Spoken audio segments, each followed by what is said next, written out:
Bonjour à tous, bonjour à Monsieur Urbain. Donc Bonjour. Monsieur Urbain est le diplômé de l'Université de Mons qui présentera son métier aujourd'hui. Et donc je vais d'abord procéder à une petite interview et puis vous aurez l'occasion de poser les questions à Monsieur Urbain concernant son métier. Alors, Monsieur Urbain, pouvez-vous nous donner votre profil académique? Oui, donc je suis diplômé, donc j'ai été diplômé en 2015 de Warroquet, et donc j'avais commencé en 2010 en fait un master ingénieur de gestion, et puis j'ai pris le majeur finance pour le master. Okay. Où travaillez-vous actuellement? Donc ça fait 5 ans que je travaille chez ING Belgique. Donc ING était mon premier employeur, c'est toujours mon employeur actuel. Par contre, ce qui est intéressant, c'est que dans les 5 ans, j'ai eu 4 postes différents. Et donc, en moyenne, si on calcule, ça fait un changement de poste toutes les années, 2-3 mois, en fait. Okay. Quel est votre métier actuel, votre Alors, fonction? mon métier actuel, donc, vous l'avez vu, c'est un joli nom, hein, comme on en fait beaucoup maintenant. À première vue, qui ne parle pas à beaucoup de gens. Et donc, l'intitulé de mon poste actuel, c'est Customer Journey Expert. Donc, si on le traduit en français, en fait quoi? C'est le spécialiste du parcours client. Qu'est-ce que ça veut dire? C'est mon rôle, en fait, avec les collègues avec qui je travaille, la petite équipe, c'est effectivement de toujours apporter une plus-value pour nos clients ou prospects dans le but qu'ils deviennent clients, en fait. Donc, ça peut passer par l'amélioration d'un process, ça peut passer par le lancement d'un nouveau produit, le changement de conditions liées à un produit. Ça peut être aussi une campagne marketing pour vanter un process, un produit, une solution. Ça peut aussi passer par l'accueil client, hein, en agence, avec le client service. Donc, ça regroupe énormément d'aspects. C'est ça qui rend le travail très challenging et intéressant. Mais à chaque fois, le but premier, c'est effectivement d'apporter une valeur ajoutée pour le prospect qui deviendra client, ou le client que la banque a déjà. Okay. Alors, quelles sont les missions principales justement de ce métier? Donc, les missions principales, il y en a donc beaucoup. La première, c'est effectivement, voilà, comme je viens de l'expliquer, c'est effectivement toujours apporter une valeur ajoutée à nos clients ou prospects. Et maintenant, c'est votre question vraiment liée au quotidien, je dirais, hein, de ma fonction. Quelles sont les missions principales? Bien, je pense, allez, au niveau peut-être soft skills, c'est vraiment savoir gérer ses priorités. Donc, effectivement, on a plein de projets différents qui ont été effectivement programmés dans l'agenda. Il y a aussi pas mal de questions d'intervention, de projets qui viennent en cours et qui viennent d'autres collègues, d'autres départements, aussi de nouvelles priorités. Et donc, il faut effectivement savoir tout le temps pouvoir définir ces priorités. Voilà, est-ce que ce qu'on m'a demandé maintenant, est-ce que c'est devenu plus prioritaire que la tâche que je fais actuellement, par exemple? Donc ça, c'est vraiment le principal. Ensuite, je dirais effectivement savoir aussi définir et garder à l'esprit qui sont nos clients. Par client, en fait, ça regroupe beaucoup de choses, hein. Par client, à un moment donné, ça peut être effectivement les clients en tant que tels. Pour le projet suivant, ça peut être votre manager, simplement, qui vous a demandé de produire une analyse, par exemple, ou de pencher sur une question. Ça peut être un collègue de votre équipe qui vous demande effectivement un conseil, une intervention. Ça peut être une autre équipe, ça peut être une autre entreprise qui effectivement souhaiterait faire un partenariat ou développer un partenariat avec nous. Donc effectivement, bien savoir qui est son client, ça c'est, je dirais, une deuxième mission importante qu'il faut toujours garder à l'esprit. Oui, donc rester effectivement organisé, savoir aussi respecter des deadlines, ou savoir expliquer pourquoi on ne les respecte pas, mais toujours avoir effectivement une bonne raison derrière. Hein. Il ne suffit pas de dire oui, je me suis levé en retard aujourd'hui, donc j'ai raté la réunion, donc je ne peux pas délivrer effectivement le projet. Mais donc toujours effectivement bien respecter des deadlines, donc savoir s'organiser. Je dirais que ça, ce sont vraiment les trois fondamentaux à garder tout le temps à l'esprit. Et sinon, au quotidien, les missions, oui, c'est passer de meeting, de réunion en réunion. On peut en avoir 3, 4, 7, 8 par jour. Ça dépend. Surtout maintenant, effectivement, comme on est en home working, effectivement, les réunions s'accumulent puisqu'on voit moins les collègues en direct. Donc, il faut à chaque fois prévoir un meeting puisqu'on ne sait pas ce que font les collègues à distance. Donc oui, c'est effectivement passer d'une réunion à un autre. C'est effectivement pouvoir aussi passer d'un projet à un autre. Donc ici, j'ai plus ou moins, je dirais, une petite dizaine de projets en cours, plus ou moins grands, dépendant, mais il faut pouvoir switcher d'un topic bien précis à un autre, pouvoir répondre à un mail qui concerne un troisième sujet, mais qui est venu entre 2 réunions, par exemple. Donc ça, c'est toujours aussi très important de bien savoir sur quoi on travaille, quelle est la problématique, pour qui on délivre, pour quand, quel est le projet le plus prioritaire. Ça, c'est aussi une autre mission du quotidien. Ouais. Ok. Finalement, on voit ainsi aussi votre journée type qui finalement passe de la planification et le suivi de réunions à des résumés en termes de produits et processus. C'est plus ou moins votre journée type, en fait. Oui, voilà, c'est effectivement la journée de type. Donc, comme vous l'avez bien dit, ça peut être soit effectivement on reçoit un projet qui a déjà été discuté en équipe ou par une autre équipe, dont le but effectivement est d'améliorer le parcours client, soit effectivement, c'est notre rôle de toujours un peu rester à l'écoute. Donc, on va toujours, je ne sais pas si vous m'entendez toujours bien, je pense qu'il y a une connexion. Je vous entends bien. Il faut toujours aussi effectivement se tenir au courant. Donc, il faut toujours garder un œil sur en interne ce qui se passe au niveau produit, processus, le changement, etc.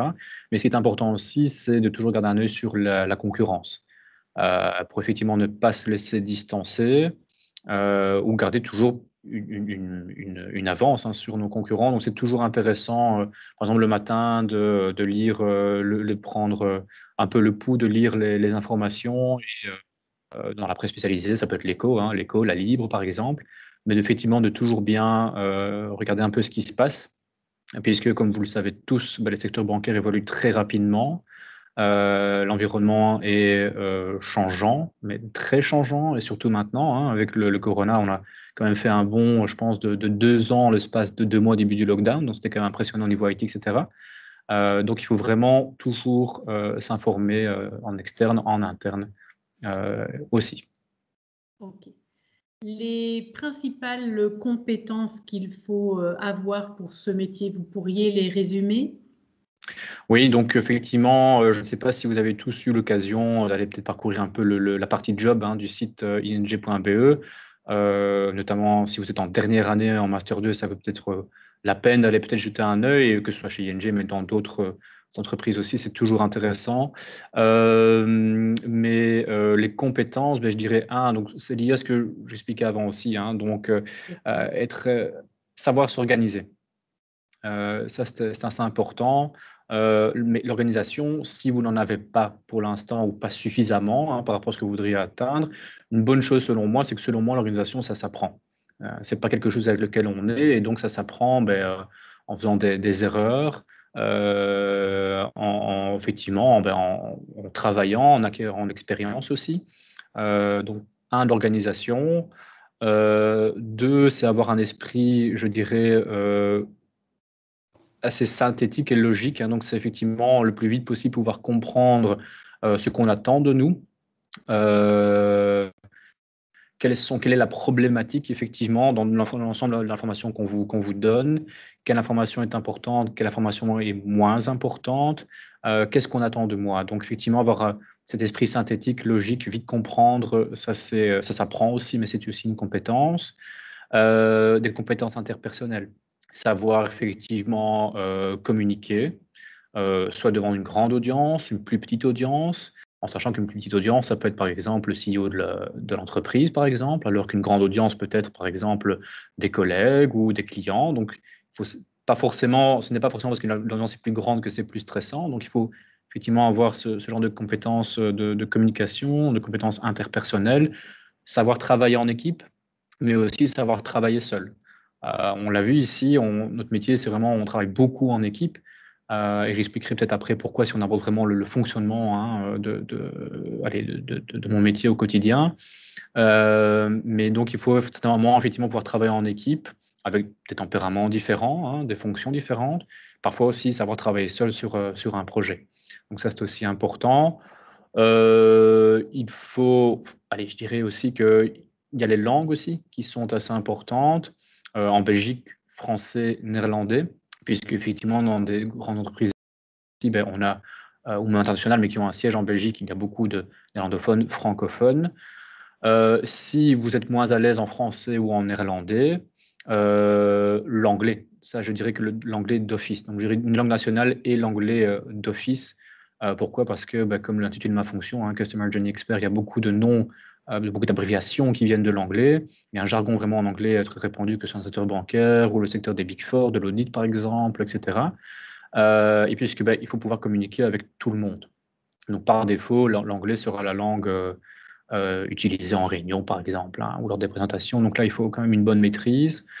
Oui, voilà, je pense que j'ai tout dit. Hein. Donc communication, langue, esprit analytique, organisation. Effectivement, bon, si vous travaillez en banque ou en audit, effectivement, il faut un peu aimer les chiffres. Ça c'est un fait.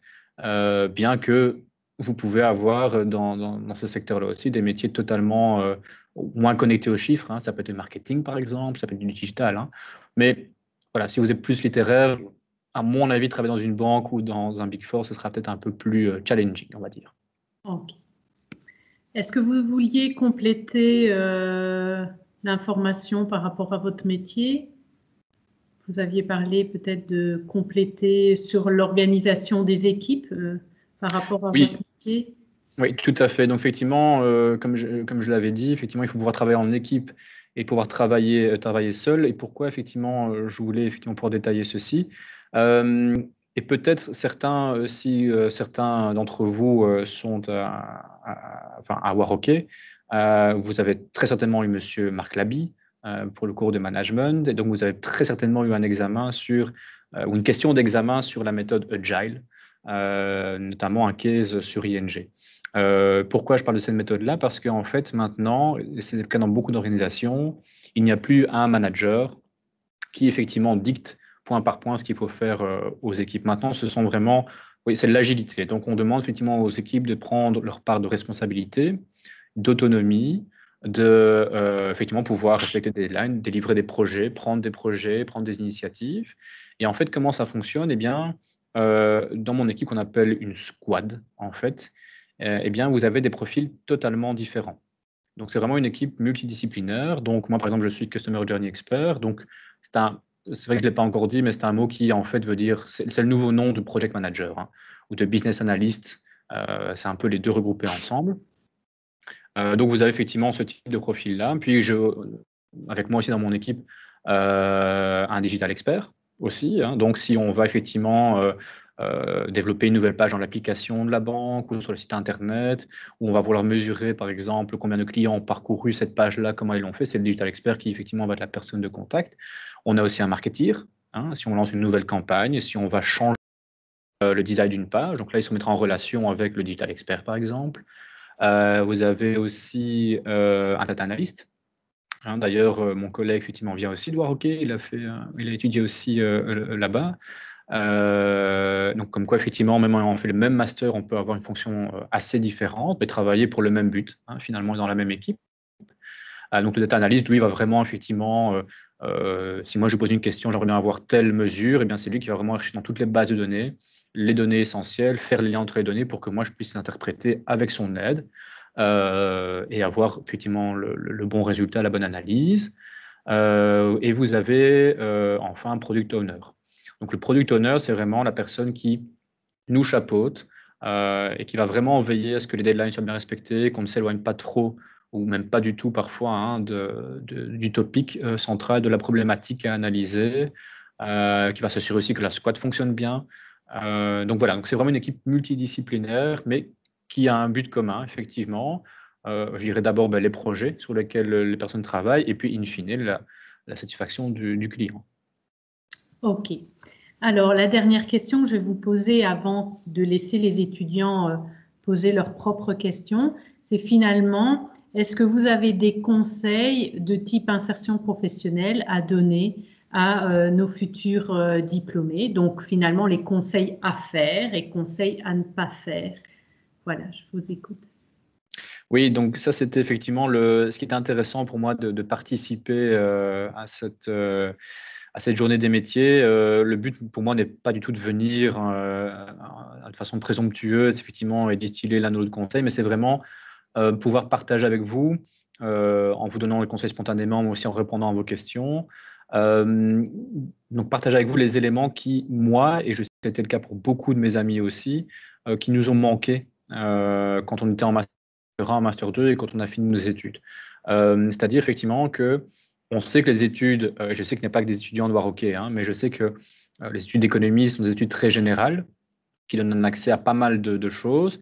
Mais je pense aussi que peu importe la faculté d'où on vient, c'est toujours un peu compliqué d'appréhender l'après, d'appréhender le monde du travail. Je sais qu'on s'imagine effectivement beaucoup de choses. On est très agréablement surpris, effectivement, une fois qu'on est dans le monde du travail. On est peut-être parfois un peu déçu parce que ça ne correspond pas à nos attentes ou à l'imagination qu'on avait effectivement en finissant nos études. Et donc pour moi, c'est effectivement important de pouvoir partager ça avec vous. Et un conseil important, c'est d'avoir je dirais pas un plan de carrière, mais en tout cas une vision. Et donc par là, je ne veux pas dire effectivement vous dire, OK, dans 5 ans, moi je veux être, je sais pas moi, chef de mon service si vous faites des études de médecine, ou dans 5 ans, je veux ouvrir mon cabinet d'architecte si vous faites des études à l'archi, ou je veux être manager de ma boîte. Mais c'est vraiment de vous dire, voilà, qu'est-ce que j'ai en main, qu'est-ce que je dois faire effectivement pour arriver à ce que j'ai envie. Avoir une vision, ça vous permet aussi donc d'être structuré et de ne pas avoir un métier X et puis 2 ans après de changer vers un métier Y pour revenir après au métier qui ressemble au métier X, etc. Sur un CV, dans une expérience professionnelle, c'est jamais bien vu quelqu'un qui voyage comme ça entre les différents postes, entre les différentes les entreprises, à moins qu'il y ait effectivement un fil conducteur. Et donc, en d'autres mots, cette vision franchement, je conseille d'avoir. Ça, c'est pour moi assez important de toujours avoir cette vision-là. Avoir une vision, ça peut être aussi, par exemple, avoir un plan B. Vous dire, voilà, pour l'instant, effectivement, je me lance dans cette fonction-là, ou je recherche effectivement dans tel domaine. Si ça ne fonctionne pas, effectivement, quel est mon plan B? Je pense qu'il ne faut pas attendre d'être au pied du mur. Il faut se donner les moyens finalement de réussir, les moyens de vos ambitions. Donc pour moi, ça c'est très important, cette vision, d'avoir un plan B effectivement, toujours à côté de vous, hein, dans un coin de votre tête. Je disais effectivement, on est agréablement surpris parfois. D'autres fois, effectivement, on peut être un peu déçu parce que la réalité ne correspond pas forcément à ce qu'on imaginait. Pour vous donner un exemple très concret, dans mes proches amis, on est une dizaine, hein, effectivement, on s'est tous connus à l'université et on est toujours très très en contact. Il n'y en a aucun qui a gardé son premier poste. Aucun. Et donc, en fait, quand on avait fini nos études, ou qu'on était en début de Master 2, en Big Four, il y en a beaucoup qui ont été en Big Four, donc entreprise d'audit. D'autres se disent, moi je travaille dans la banque, moi je vais ouvrir ma boîte, etc. Il n'y a aucun qui a gardé son premier poste, même ceux qui étaient à la base très motivés et qui voulaient absolument travailler dans ce secteur-là. Moi je vous l'ai dit, hein, moi j'ai eu 4 postes en 5 ans. J'ai à chaque fois pu effectivement, j'ai eu la chance de pouvoir évoluer plus ou moins verticalement, donc ça c'est intéressant, mais vous pouvez aussi très bien évoluer horizontalement, hein, développer vos compétences, toujours apprendre.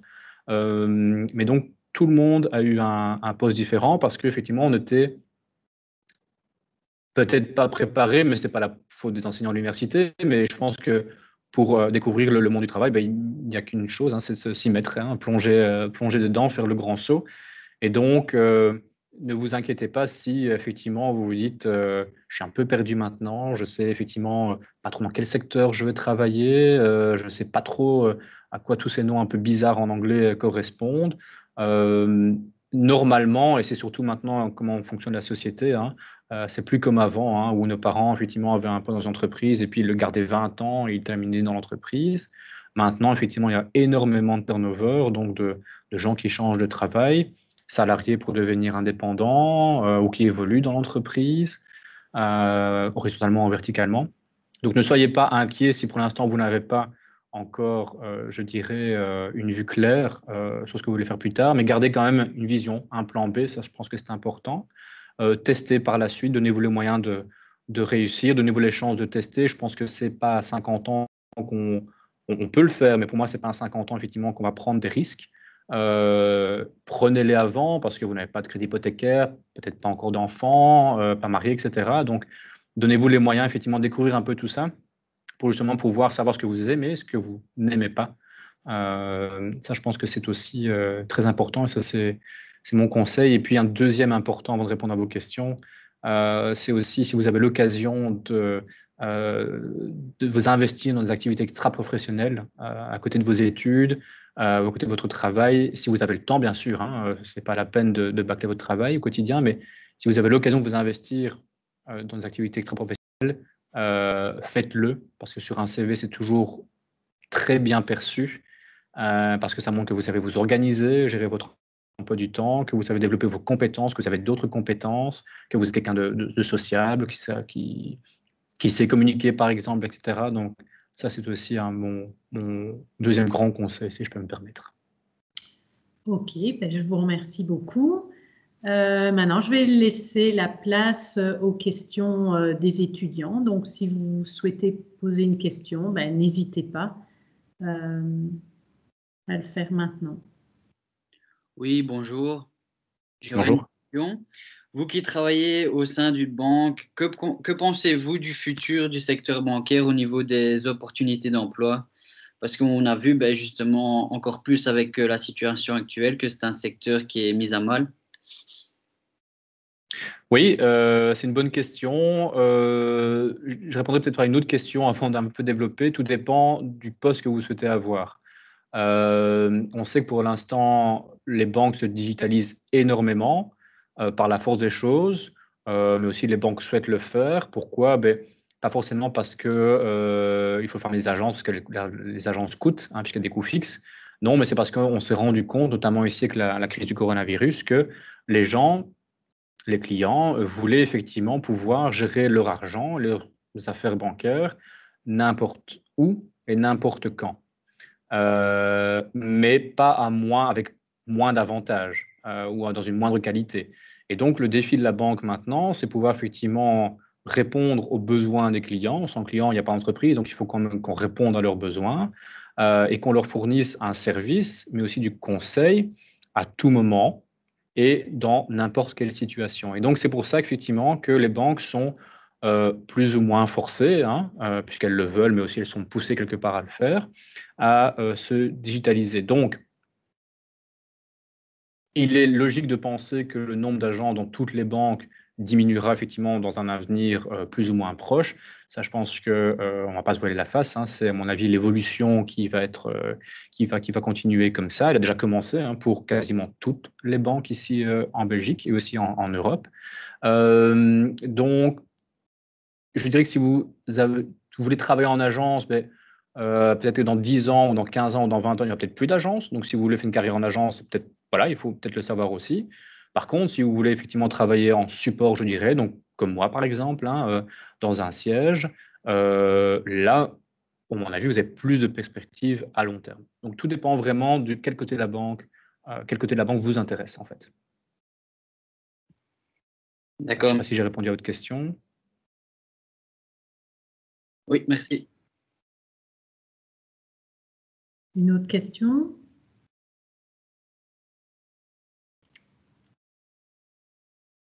N'hésitez pas. Je vais regarder si personne...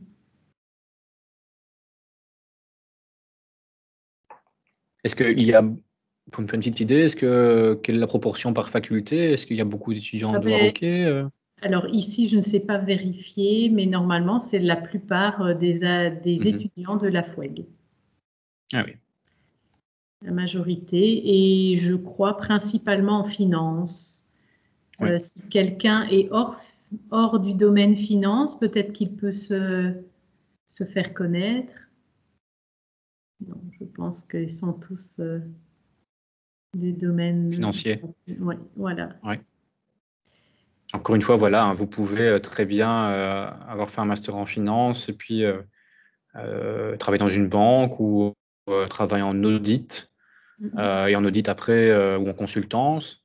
Après, en audit, vous pouvez être en industrie, par exemple, ou purement en finance. Dans une banque, vous pouvez, comme moi je l'étais avant, être conseiller en crédit. Moi, c'était conseiller en investissement, ce qui était logique avec les études que j'avais faites, qui sont les vôtres aussi.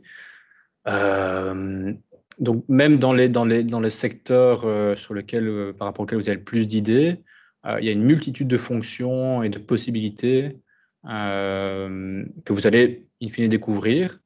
Donc voilà, lancez-vous, n'ayez pas peur, ne soyez pas déçus si vous devez à un moment donné, vous trouvez que votre job n'est pas aussi intéressant que vous l'espériez.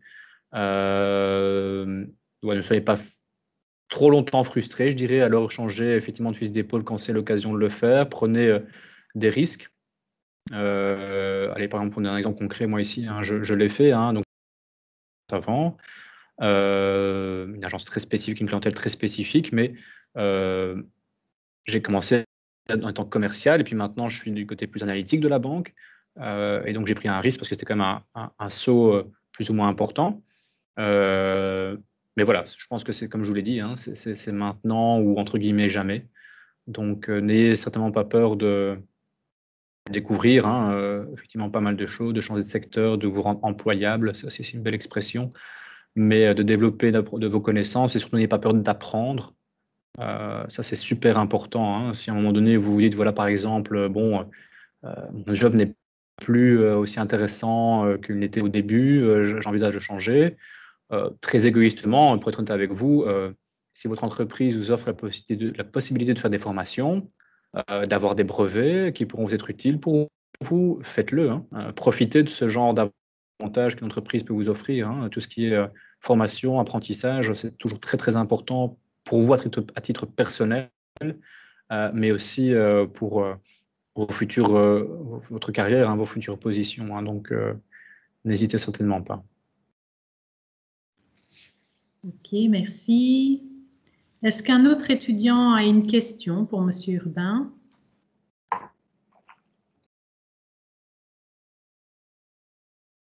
Si vous souhaitez plutôt l'écrire dans la conversation de la réunion, je peux poser moi-même la question.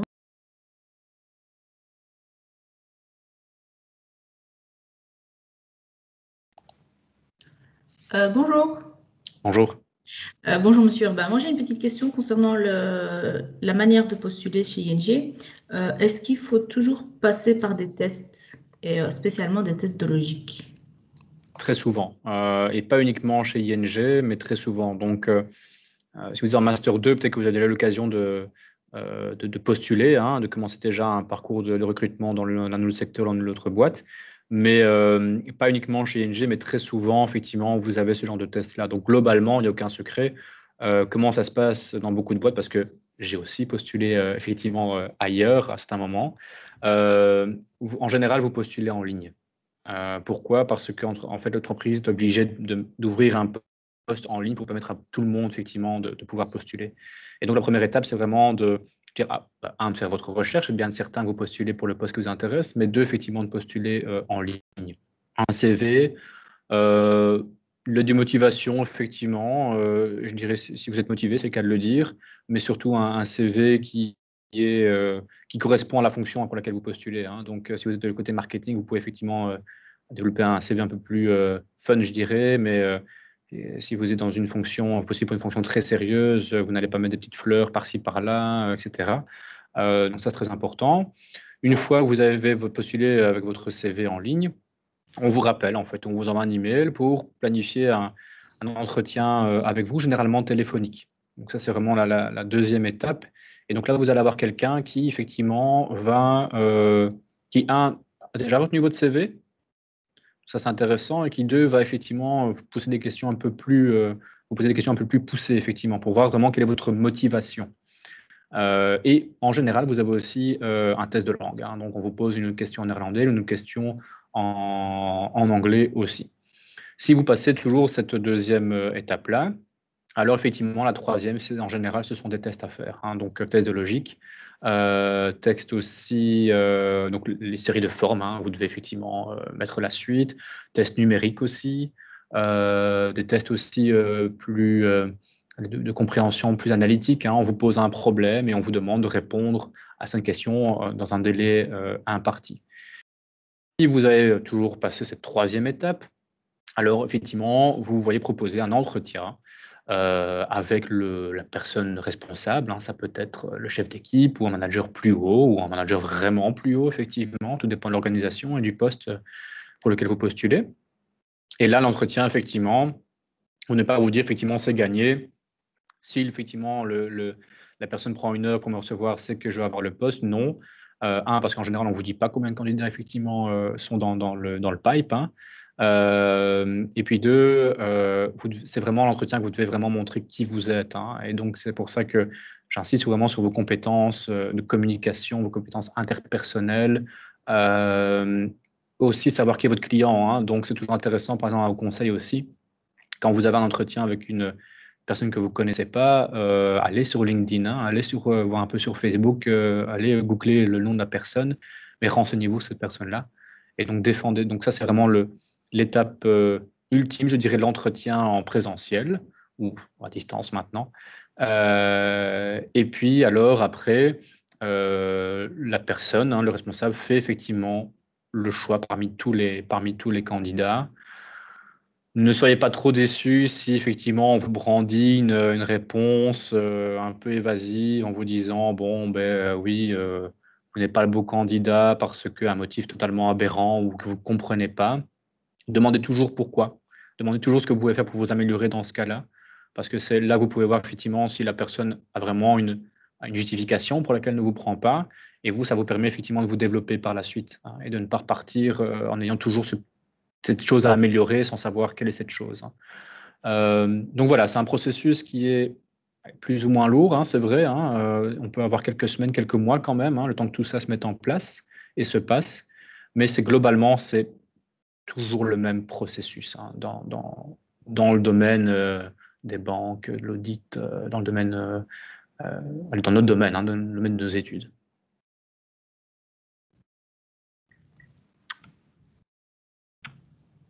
Peut-être un point plus précis que je dois développer, peut-être? Ou une inquiétude que vous avez, ou une inquiétude? Moi, c'était surtout par rapport au test de logique, mais vous avez répondu, il y en a partout. Oui. Donc, j'ai un petit problème avec ces tests de logique. Mais, allez, encore une fois, les tests de logique, ça donne une indication. Hein. Donc, le résultat d'un test de logique, des tests que vous passez, c'est un peu une matrice, hein, et on vous situe plus ou moins effectivement dans cette matrice. Donc, ça donne une indication à la personne des ressources humaines qui est en charge de votre dossier, qui la transmet après à la personne de l'équipe hein, pour laquelle vous postulez. Et donc, il peut arriver effectivement que le test ne soit pas cohérent avec un CV, par exemple, mais que le CV soit vraiment très bon, ou l'expérience de la personne soit vraiment très bonne, et qu'on rappelle quand même cette personne pour un entretien. Et justement, c'est à l'entretien que vous devez effectivement défendre votre case, hein, votre candidature. Hein. Donc ça, c'est tout à fait possible. Ne soyez pas angoissé par un test. De toute façon, vous n'aurez quand même pas les résultats. Donc, faites du mieux possible, mais en tout cas, ne soyez pas angoissé de postuler parce que vous avez des tests de logique numérique, etc. Partout. Et de toute façon, si vous avez réussi jusqu'ici votre master, je ne vois pas où sont les soucis pour réussir un test de logique ou numérique. Ça devrait très bien se passer. D'accord, merci, c'est gentil. Pas de souci. Est-ce qu'un autre étudiant a une question? Oui, moi j'ai encore une autre question. Oui. Est-ce que vous avez connaissance de certains profils spécifiques très demandés en ce moment par les banques? Oui, des gens, encore une fois, qui sont, oui, agile, qui sont agiles, hein, c'est un peu le mot à la mode. Et encore une fois, c'est lié effectivement à toutes les compétences que je développais en début d'interview. Donc, des personnes qui savent qu'un esprit analytique, un esprit logique, ça s'apprend, ça se développe, mais qui savent effectivement très vite où mettre le nez. Donc, qui savent comprendre une problématique, qui savent y répondre avec les bons éléments, dans un délai plus ou moins imparti, donc respecter les deadlines, des personnes qui savent effectivement travailler en équipe, mais aussi individuellement. Ça m'a toujours embêté, effectivement, cette expression-là, parce que ça veut tout et rien dire, mais des personnes qui se sentent à l'aise, finalement, hein, avec tout un chacun. Des personnes aussi qui comprennent très vite comment l'environnement évolue.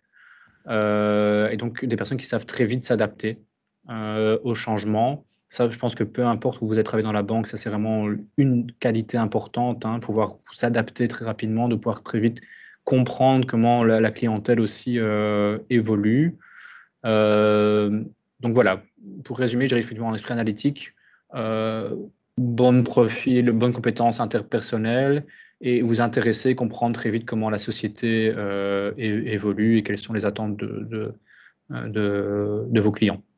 Que vous soyez en clientèle, où il faut très vite comprendre les attentes d'un client, très vite comprendre ce qu'il veut entre le mot que le client lui utilise et les mots que vous avez en interne, que ce soit ici en back-office.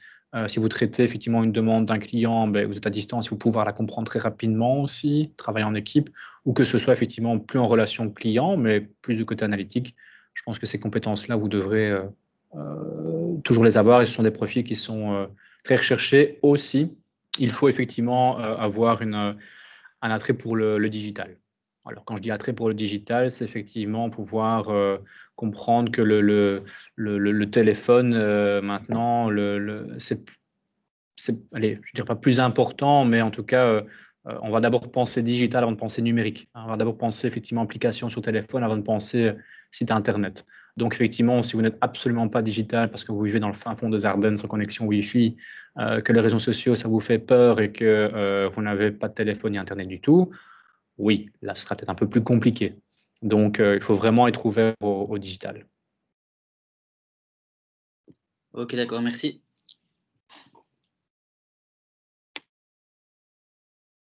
Une autre question?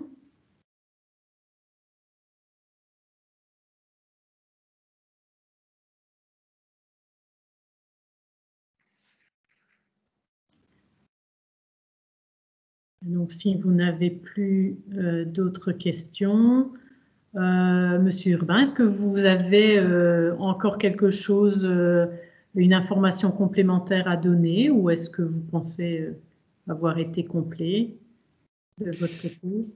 Bien, je relis un peu mes notes parce que j'ai pris quelques notes, préparer un peu l'entretien. Oui, hein, je l'avais dit effectivement, vous investir dans des activités extra-professionnelles, développer votre réseau, ça c'est aussi important, que ce soit en interne ou en externe, développer votre réseau avec un bon réseau. Ça c'est aussi un conseil que je me permettrai de vous donner aussi. Vous donner les moyens de réussir. Ça va vous mettre le nez effectivement, avoir une vision, ne pas avoir peur effectivement de vous mettre en danger, mais calculer un peu quand même le danger, le risque que vous prenez. N'ayez pas peur de changer de fonction en interne ou en externe. N'ayez surtout pas peur d'apprendre aussi et de faire valoriser vos connaissances. Ok. Moi, j'ai une dernière question. Allez-y. Oui. Une question peut-être un peu taboue, mais intéressante quand même. C'est quel est le salaire auquel pourrait s'attendre un étudiant pour sa première année de travail chez ING, par exemple? Vous allez me dire, ça dépend du poste, effectivement, mais en général, un ordre de grandeur. C'est une bonne question. C'est vrai que j'avais pensé évoquer le point parce que c'est aussi une interrogation qu'on avait tous quand on est sorti de l'UNIF. Quel salaire on peut espérer? Est-ce qu'on a vraiment un gros salaire dès le départ? Est-ce que je dois plutôt viser telle fonction pour avoir tel salaire? Ou est-ce que je dois plutôt viser telle fonction et me donner 5 ans pour avoir après un bon levier et augmenter réellement mon salaire par après? Donc ça, c'est vraiment une inconnue. Ne soyez pas trop... Je vais répondre à votre question avec un chiffre après, hein, mais ne soyez pas effectivement trop gourmand dès le départ, en fait.